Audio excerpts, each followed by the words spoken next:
domesticating me.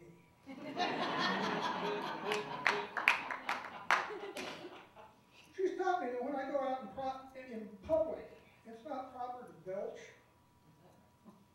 pass gas, growl when I'm eating, or go take a leak with the dogs. I don't get to go out very much. Back in my bachelor days, when I was drinking, I used to walk up to single women and go, you know what it feels like when you drink a whole lot of beer and you really, really have to pee? You know what that feels like? And if they'd say yes, I'd say, well, feel me and see if I have to go. You'd think after a couple of trips to the ER with contusions to the testicles, you'd learn.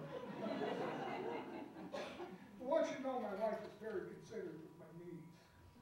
On our honeymoon, she snuggled up to me and says, you know, dear, once a month, you can have it any way you want it, for as long as you want it. There's one stipulation, though. I pick the day. The other day, I asked her, when is it? She says, oh, it was last night. I want you to know I wear the pants in my family. My wife said I could say that. In fact, she picked out what I'm wearing tonight. Good job. I want you to know I had her on her hands and knees the other week. She was begging and crying. I said, get out from under the bed and fight like a man, you coward. Every now and then she's wrong. Boy, when she is, I don't tell her. She's got a master's degree. She can figure that shit out on her own.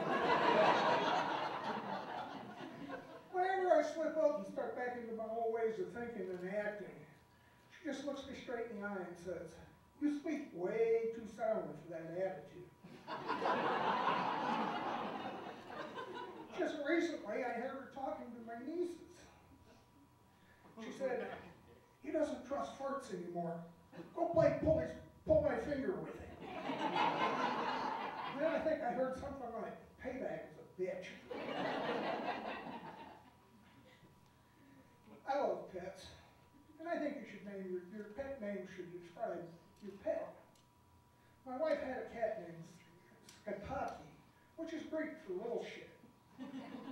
So what I want to know is, how come I can't have a dog named Squatopee? Here are some simple signs that you might be having a drinking problem. If you get more than one DUI in a night, you wake up the next morning topless with dollar bills sticking out of your underwear. You wake up, you roll over, and you think, my God, was I that drunk last night? You wake up and she rolls over and goes, my God, was I that drunk last night? You keep falling off the bar stool for no apparent reason. You walk into corners and can't find your way out. You confuse the closet with the bathroom. You tell everybody in the room you think you might have a drinking problem, you're going to turn yourself into AA. And they say, that's the best idea you had. Do it. That's my time.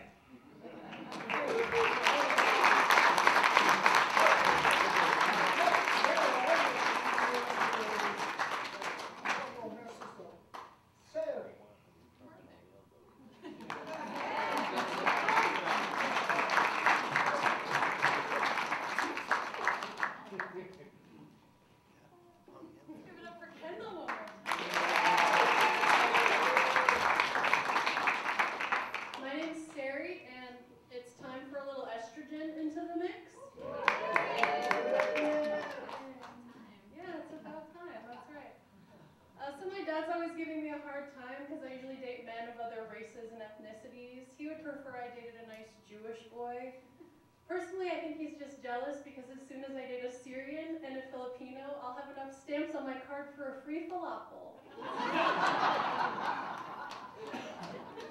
In college, I dated this guy who was a total dreadlocked hippie, and my mom would always say, make sure he wears a condom.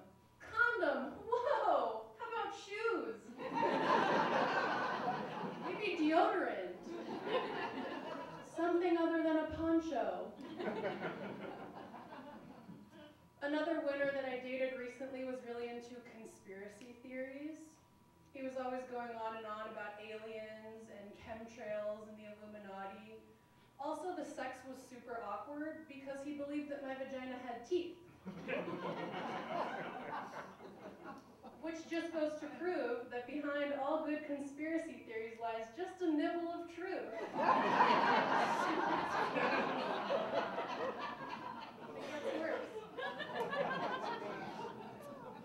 I work at a car dealership, so I work with a lot of men, which for the most part I like, except for the fact they mansplain things to me. That's when a man explains things to a woman in a condescending tone. Even though she knows her job because she's been doing it for the last 6 years. Okay, sugar tits? Guys at work say things to deliberately piss me off, like, you look tired, and are you in a bad mood? And why are you holding that knife?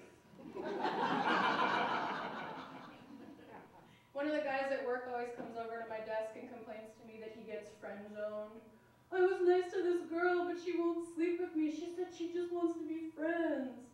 Like women are these vending machines you put kindness coins into until pussy just magically falls out.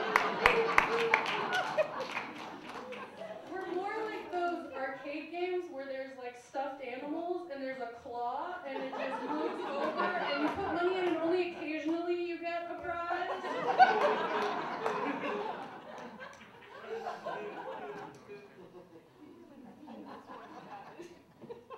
We ladies put a lot of time and effort into looking good, and I've learned recently that it is a waste of time.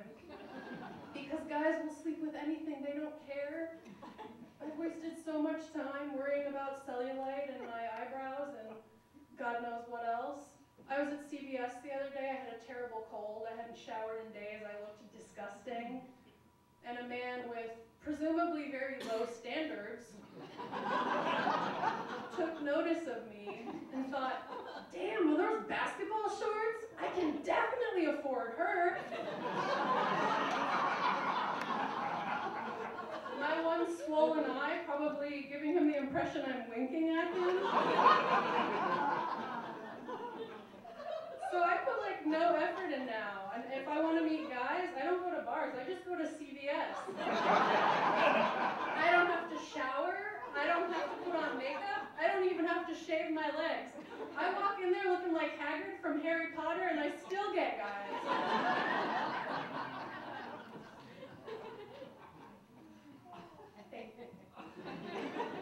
I met a guy recently who told me he supports women's rights.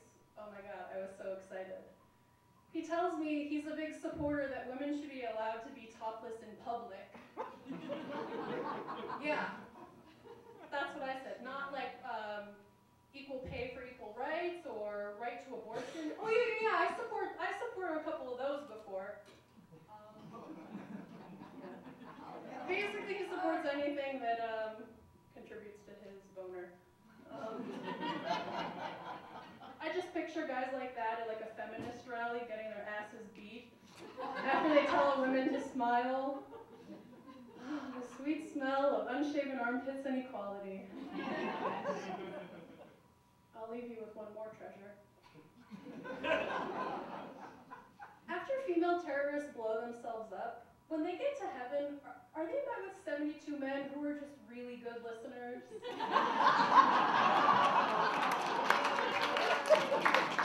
Thank you. My name is Sarah Delia.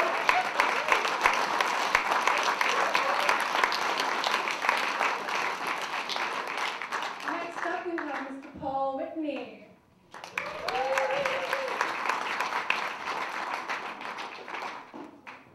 Good evening. You know, I love traveling. I mean, who doesn't love paying twice as much for stuff you could be easily doing at home? I mean, but I have learned some stuff. Like when we were in Vancouver last year, I learned it's okay to ask for directions. as I'm walking my son through the largest open-air drug market in Canada. Yay, Daddy! Yeah, and I'm watching this guy shooting up heroin and trying to come up with what am I going to tell my son. When my son comes up with the perfect answer, Daddy, look, they do their vaccinations outside in Canada. And I told, yes, they do. That's called socialized medicine. And don't forget Daddy snorts his. Yeah. No. TMI. Anyway, we also went on a Disney cruise recently. And I must say, that cruise, Disney's attention to detail was impeccable. The first night, I went to the Disney dive bar, and someone slipped me a Mickey. Yeah. Though I did get a little nervous when I see the captain walking around in his Mickey Mouse costume. Because when I'm on a sinking ship, what are the first things to jump off? The rats. Exactly. Now it's close enough. Yes, very good. But the more I thought about it, a sinking Disney ship actually sounded kind of appealing. All the Disney characters in their costumes running to the lifeboats, pushing away the kids, that'd be pretty entertaining. Singing, of course, S-I-N-K-I-N-G, sinking. Yeah. And, oh look, honey, Little Mermaid actually can swim. Amazing. Yeah, but on the Disney cruise, I did learn 3 important things, though. 1, get the fast pass for the lifeboat, just in case. 2, Disney is all about happy endings, just don't ask for them. And number 3, if you're looking for a buzz, they have them at all the gift shops on the cruise, or ask my son where you get vaccinations in Vancouver, and he'll tell you. And I've also been married for 20 years, and we recently celebrated our anniversary, and from the moment I met my wife, she has talked about one thing, going to Florence. I assume she was talking Arizona. Yeah, but you know, Florence gets a bad rap, like it's going back in time. I'm much more progressive. I see it as Florence is where all of Arizona is headed towards. You know? And we found a lovely bedbug and breakfast on the somewhat good side of town, which has a wonderful slightly morose hour from 4 to 5. Has some wonderful lunches at McDonald's, which is perfectly situated between the his and her federal penitentiaries. And Crowley Reclaim over 43, last meal served. Yay. But the best part of Florence was going to the Inmate Art Museum and Gift Shop. Yeah. There, as soon as I got in the door, I knew I was in the right place, because imagine, the Mona Lisa, but ugly, and on meth. The moaning Louis seats I'll never forget. And the Jodi Arias kissing booth is opening soon. That should be fun. And if you're into toilet wines, we got 34 different vintages. Doesn't grow on you, but does grow in you. But just a little recommendation, if you do buy anything though, they only take tobacco or your credit cards. And I'm still trying to get my credit card back, so just FYI. And lastly, being a father of an 8-year-old, I believe he is never too young to be taught the important lesson of the ways you can ruin your life. So for spring break, we took him to Hollywood. And they have a wonderful story time now at the Viper Room. I didn't know that. And I learned some wonderful nursery rhymes I want to share with you at the Viper Room. Yeah, the first one was an old classic. River Phoenix is falling down, falling down, falling down. Too soon? Okay. Well, how about this one? They were also turned a Lady Gaga song into a nursery rhyme too. Let's have some fun, some fun. This beat is sick, I want you to take a trip. Let's bust that stick. I want you right on your disco stick, disco stick. Yay! But my favorite, though, was a rendition of Twinkle, Twinkle, Little Star. I had never heard it before, but it was perfect for Hollywood. Fading, fading, child star, soon no one will know who you are. Once you were that cute little kid, now you're in that for what you did. Sure, you may end up like Neil Patrick Harris, but more than likely you'll be like Different Strokes Willis. My name is Paul Whitney. Thank you very much. And now it's my pleasure to introduce another very funny guy. His name is Evan Oppenau. Let's get up for him.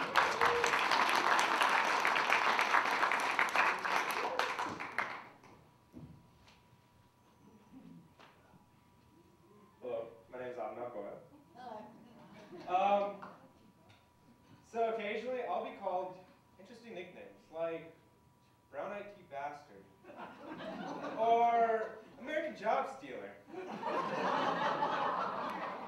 Turns out those are just terms of endearment for Indians in America. One of my favorite things about America is the freedom to choose what you want to do with your life. For example, you can choose to hate teachers, you can choose to love prisoners, or you can choose to simply be the governor of Arizona. Living in America, one of the interesting things I found about America is that it has a unique ability to take famous objects and things from other cultures and countries, bring them to America, and sell them for money. For example, we'll take the legendary Cuban revolutionary, Che Guevara. Okay, fought for his country, and now he's plastered on the front of every $5 hipster shirt you find. Or we can take Teddy Roosevelt. Teddy Roosevelt is one of the greatest American presidents ever. And now he's remembered because he's the namesake of the teddy bear. And we'll take that even a step higher. We'll go to Buddha, the creator of a religion. He's now remembered because he's sold as a fat statue whose stomach you rub for good luck. So I also went to ASU. I went to ASU to get a mechanical engineering degree. Partied so hard, I ended up with a math degree. Which, by the way, in my culture makes me an acute failure. But one of the weird things about getting a math degree was I thought I'd get a job doing math and, problem solving and stuff like that. People just wanted to hire me to stand on the floor and make phone calls. I was like, if I wanted to do that, I would have moved to India.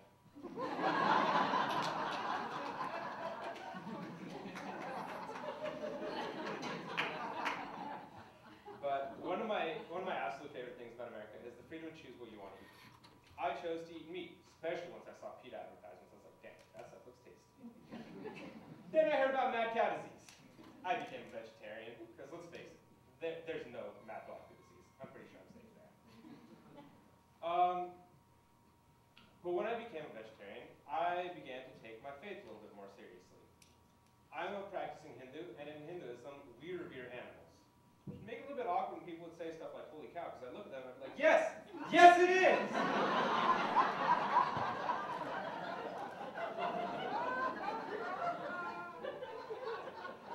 So,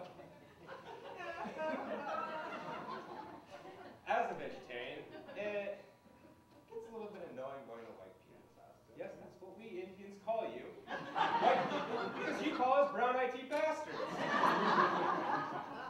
So, going to white people's houses, for dinner, they'll serve me stuff like salad, just salad. And it's not because they know I'm a vegetarian, they don't. It's rather because they just don't know what to feed an Indian. Half the time you'll hear them back in the kitchen say, what do we feed him? I don't know. What do Indians eat? I know. How about we have some chicken in the fridge, let's feed him that. Are you crazy? We can't feed him chicken. Those are animals. They revere them. We will never be allowed into 7-Eleven again. All right, so what do we feed him? I have no idea. How about beef? We live in America. Beef's like a vegetable here. Beef's made of cows. I'm pretty sure they revere cows like gods. We don't want to die at night. Let's try something else. All right. What do you think? Oh, I remember. I was watching Indiana Jones last night. They eat monkey brains. Did you say monkey brains? Yeah. Well, where are we? Okay. Before we talk about monkey brains, where are we going to find a monkey to eat its brains? I don't know.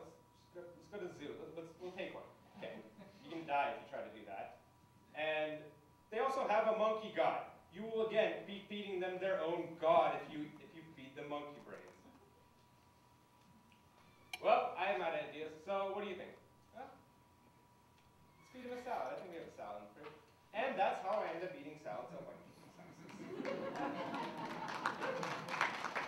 All right. Well, that's my set for tonight. So, thank you for listening. I hope you have a great night. I'm next with the wonderful Paul Green.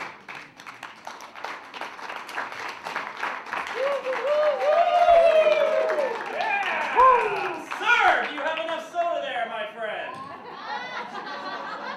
Hold that up! Let's take a look at that. What do they call that soda? Type 2 diabetes, or? I don't want the thirst buster. I want to die young. That's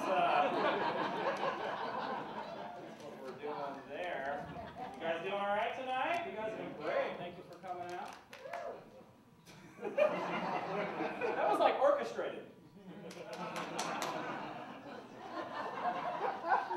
like going into synchronized swimming.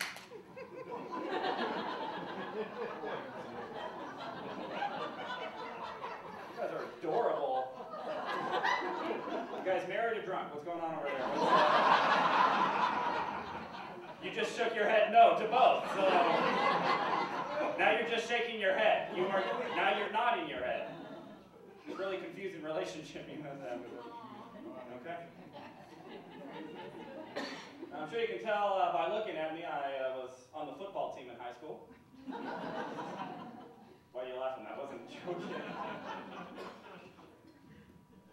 I learned some things, though. When you play first string high school football, you play football far more often than I ever did. Or if you play second string football, you played far more often than I did. Or third string football. Or in one case, if you were an injured football player in a wheelchair, you played football far more often than I did. I'm pretty sure if you were a retro hippie wearing a green shirt and a tie-dye bandana, you probably played football more often than I did. You killed it that night, man. It was all right, though, because I learned some things on the sidelines that you just don't learn if you're playing all the time. Like Coach Harris, when he asks for a Gatorade, he likes you just to put a little extra Sprite in. Yeah, it's adorable. I also learned on the sidelines that the cheerleaders were not interested in me. If I was playing all the time, I never would have learned that. Okay?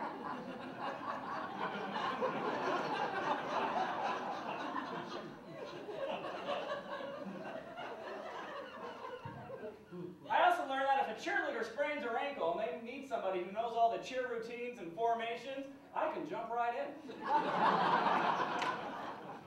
My team really needed me that night, ladies and gentlemen, okay? To be as far away from the football field as possible. I learned, though, that even though I think I look great in bloomers and a miniskirt, no, that's still not a joke. You guys laugh at all my body image comments. They're not jokes. That's how I feel. Yeah, but I learned even though when you fill in for the cheer team, that doesn't stop the other team from tackling you. Or your own team from tackling you. Or the other cheerleaders. I didn't quit, though. You're not supposed to quit, right? I did not quit. And during the middle of the season, I actually got moved up to junior varsity. Cheer team. I was so offended, I was so upset that the coach kept benching me that after a practice one day, I went into his office. I was like, Coach, I demand you at least put me on the third string team. And he looked at me and said, son, who the hell are you? Do you even go to high school here? It's like, Coach, I've been on your team all season. I bring you Gatorade every game. It's like, you're not the idiot who put Sprite in it, are you? It's like, you know, Sprite has a sugar and carbonation. Gatorade is a sports drink. You are obviously not a good athlete. Right, sir?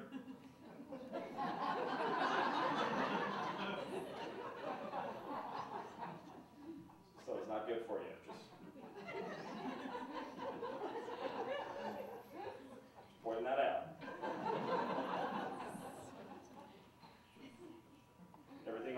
there, sir.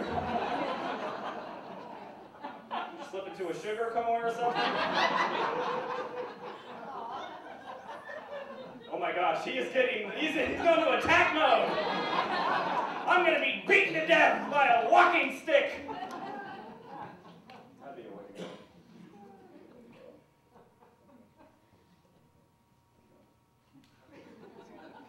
Where's your girlfriend at? Are you just saying that because you don't have one? Or? You give me your mom? Sweet. I had to do that in high school all the time. But what I'm trying to say, ladies and gentlemen, is I did not quit the football team, okay, despite all of the humiliation. I kept playing because you're supposed to persevere in life, right? Yes. You're not supposed to give up. And on the last game of the season, the coach put me in as the starting wide receiver. Okay, not a lot of enthusiasm for my athletic accolades there. Big deal for me. You guys could care less. I did find out that the only reason I started was because the 5 wide receivers in front of me were all ineligible due to failing grades. And also because the coach couldn't convince anyone on the basketball team to fill in. Or the soccer team. Or the wrestling team. Or the tennis team. Or the track team. Or the baseball team. Or the cross-country team. The volleyball team. The swim team. Or the golf team. Or the women's badminton team. The softball team. The lacrosse team. The field hockey team. The tetherball team. The gymnastics team. The curling team. And the gymnastics team. And the drama club. The speech club. The debate club. The ALF club. The mathletes, the woodshop club, the poetry club, the chemistry club, the computer club, or the investment club. Or the marching band, the orchestra, the choir, the jazz band, the glee club, the jazz choir, or the symphony. Or the student body government, the skaters, the stoners, the potheads, the motorheads, the dweebies, the geeks, the preppies, the jocks, or the goths, or the geeks. But after all of them,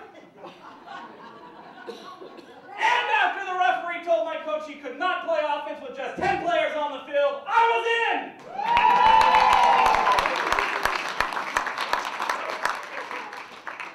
Good thing he failed to ask the underwater basket weaving club. They have some aggressive players.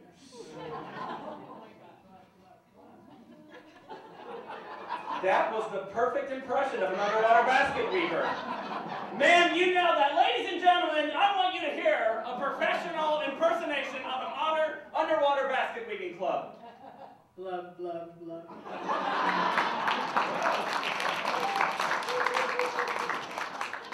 You're taking that to the Tonight Show, ladies and gentlemen. That is Jimmy Fallon material. I'm even embarrassed I'm up here. I'm not here anymore. So needless to say, my football team did not win that night. But even though we lost, personally, I consider that a victory for the other team. It's kind of an obvious one.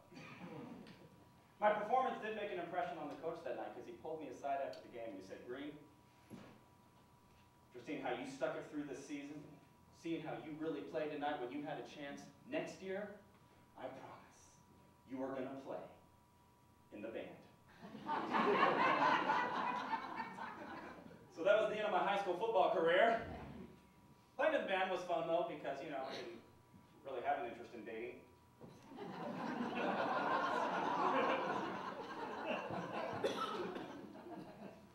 Even though I wasn't on the football team anymore, that didn't stop the piccolo players from tackling me all the time. Also, if I was in the band, I never would have learned that women have 2 phone numbers, the real ones and the one they gave me.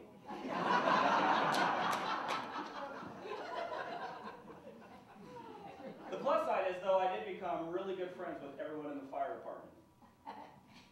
Think about that one for a second. I'm not sure that one came across as well as I would have hoped it would. Still don't get it, man? See, there was a joke that when a woman gives you a false phone number, she gives you a 911 phone number. Oh, no. Okay, now she just got it.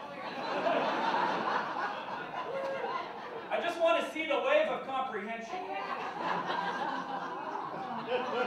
Still not that funny, but I got it! But even though I was friends with the fire department, that still didn't stop them from tackling me as well. So, wish I had a better joke to end on than that one. I was doing so well up until then.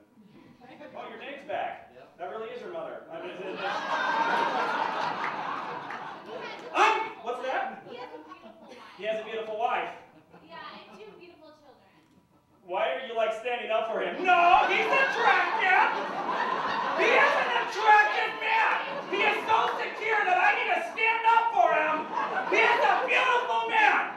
He is beautiful! He has children! And a wife! How dare you! How dare you assume that he cannot get a date with a beautiful woman! This man is beautiful!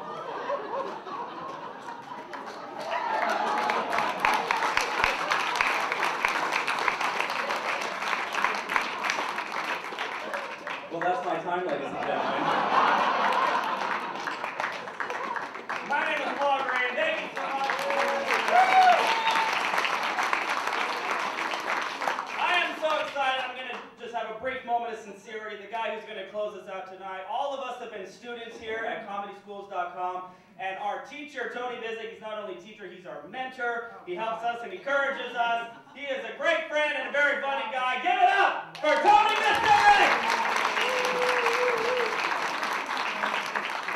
Paul Green, ladies and gentlemen, put together for Paul Green. Everybody that's out tonight. They all have something that I don't have, which is hope. And the dream that there's a bright future, which I've already lived, and it's not fucking bright. And they go, I'm going to make it. I go, yeah, sure, you're right. I feel like Steve McQueen in a movie where I'm sticking my head above prison wall. How do I look? You look good. I will do other obscure references that no one gets except for drug addicts who sit on a bunch of movies like that. You know what? I'll just say this, okay? I mean, I do this here, and I consider myself a success because I've so lowered my standards so many times in life. And I don't ever go, well, that failed. I went, I didn't really want to do that anyway. Fuck that. I didn't really want to be in movies. I actually didn't want to. So, you know, I want to be on TV. Nah, the hell with TV. I would like to be on YouTube. No, I can't even get on YouTube. They reject my videos. I just want to be live by a fake lake. Now I'm a success. I'm just going to pass out face first in the gutter. I am a winner. Winner. I'll walk into Walmart with a full pair of pants and feel better than everyone.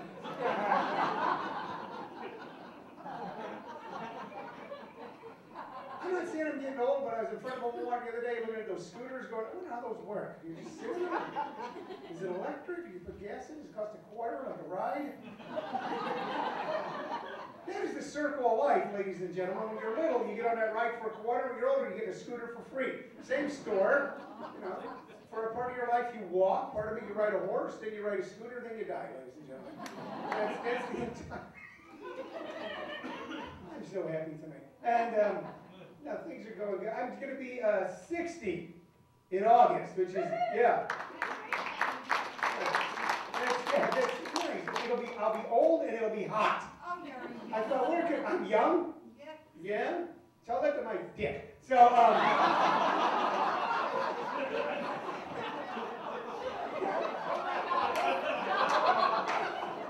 because it's going, we're old, okay?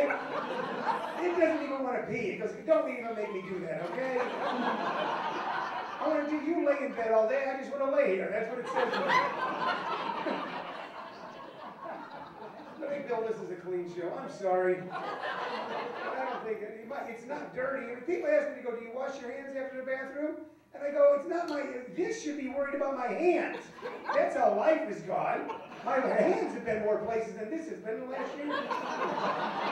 This goes nowhere. These are touching things.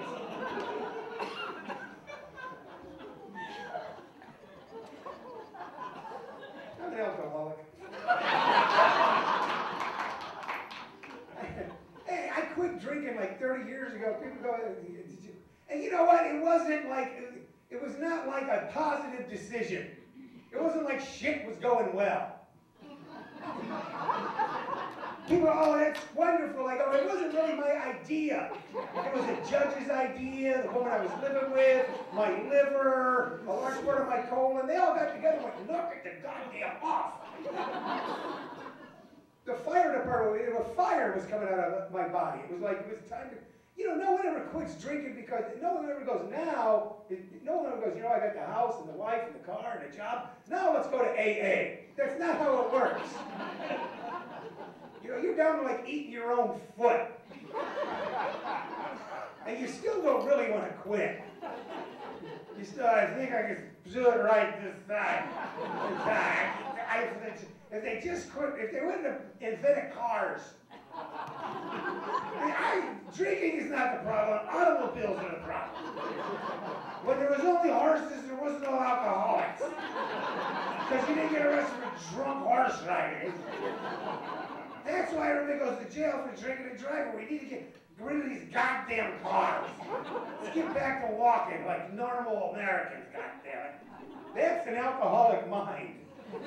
An alcoholic mind is let's stop it. I know people that moved to New York going, well, I could just walk from bar to bar. So I didn't have a fucking problem in New York. But yeah, you did, you're a hillbilly, they beat you up. I quit drinking 30 years ago. I quit drinking, I give up drugs. And let me say this, okay? When it comes to illegal drugs, I think glue sniffers get a bad rap. Everybody looks down on the glue sniffer. Am I wrong? You know what I'm talking about, right? Come on, be with me. Have you ever like sniffed glue? Be honest. You ever sniffed glue? You're missing out on a complete life, let me tell you that. I think when I hit about 75, I'm going to get every goddamn illegal drug in the world, put it in front of me, and dive into it face first. Now, what else can you show me? I've done it all. Let's just do something horribly wrong. When I hit 80, I'm going to do some perverted shit. That's what I'm going to do. I'm going to do stuff that the great-great-grandkids go, what happened to Grandpa? I go, Grandpa, you know, you're getting all the money, just shut up. Think about it. If I do this, I die, you get the money. If I live, you get no money. Go ahead, Grandpa, snort it. Snort, Grandpa, snort.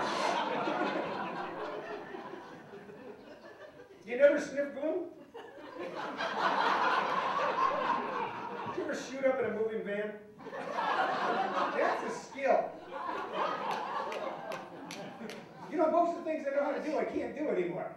That's the things that I learned when I was in my 20s, the things I knew how to do, like rob houses. You know what I'm talking about. I can't do them anymore. Can't rob a house anymore. Too slow. Can't jump out the second story window without hurting a head. You know? Somebody's at that go, he's kidding? I don't know. Yeah. You should try that glue thing, man. It's pretty neat. But everybody looks at you, if you know someone, you know, did you hear about Bob? Sniff glue, you go, oh God! Somebody there smoking pot, you go, well, that's his choice. It's better than alcohol. You know what else is better than alcohol? Glue. Sniffing glue is better than alcohol. No one's ever sniffed glue and blacked out and ran their car into a tree. You never go, you know what happens, and then they sniffed a tube of glue and they wrecked the whole goddamn van. Because you can't get in the van, because your hand gets stuck in the door handle. You stand there until you get straight. Pothead can still get in the van. Glue sniffer can't. They're like a special ed kid going, I went in, let me in. How's your door work? Are there any glue sniffers here by applause? I can tell because you go like this.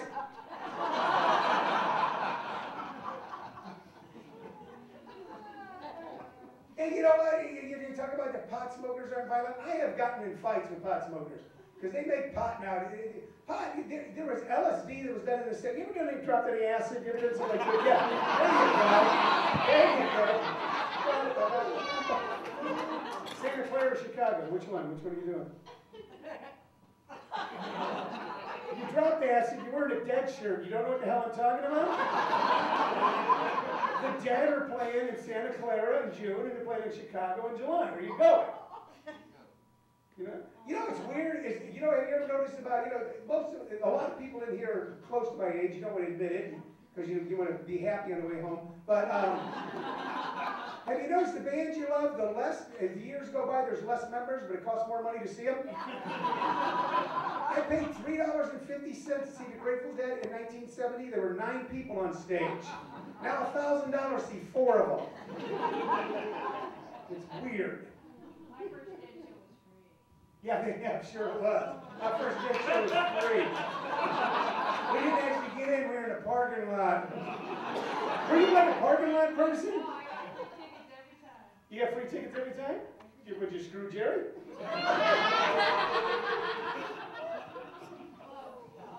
But you close. Not Mickey Hart, yuck. Such an angry man.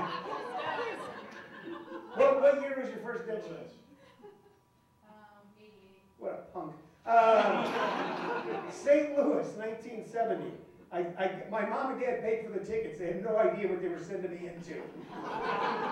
I was smoking joints with black guys in the basement of Fox Theater. They're going, I think I'm going to like the rest of my life. Good news, bad news for a Dead fan. Jerry called up and wants you to play with the band. Bad news, he wants you to play keyboards. Get it? Because all the keyboard players died. Thank you, ladies and gentlemen. I lost the whole audience just for you. She's like, what? Nothing? If you're going to heckle, we need a noun and a verb, okay? She was like part of the show? What are you, a critic? We think she was actually part of the show.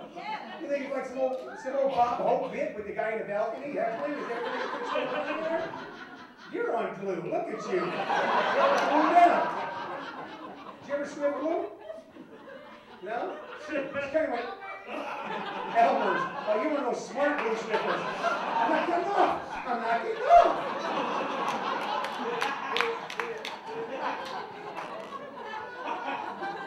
I always knew the date was going to go well. If you give a girl Elmer's glue, she goes, oh yeah, I'm getting off. You go, the rest of this is going to be easy. It wasn't my fault, it was the glue. You get high on Elmer's, okay, Lord. I don't know.